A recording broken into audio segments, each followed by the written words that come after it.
In today's video, I'm going to show you Pinokio AI review, free AI tools or hardware nightmare.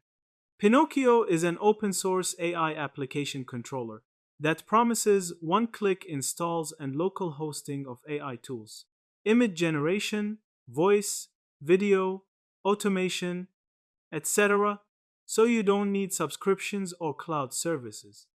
This appeals strongly to hobbyists, creators, or privacy conscious users. Because everything runs locally, there are no locked features, and you get full control of models or scripts. However, that bright promise comes with significant caveats. Many users report installation failures or broken dependencies.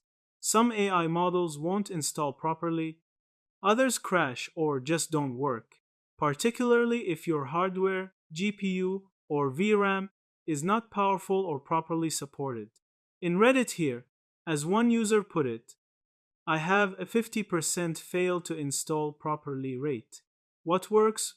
Works great, but I've broken a world record for sighing from the times it hasn't.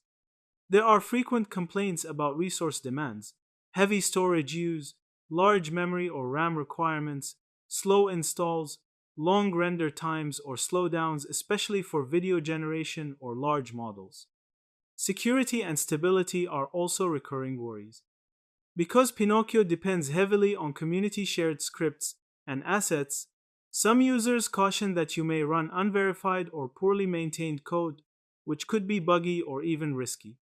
Also, according to a security analysis blog, the architecture is messy and its install logic, monkey patches, core tools like Conda, generating lots of leftover junk, potential vulnerability and making portability difficult, which, in the author's view, makes Pinokio inherently untrustworthy.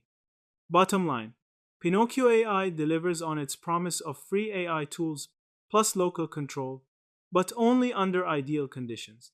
A relatively powerful compatible machine, comfort with occasional technical troubleshooting, and caution about what community scripts you run.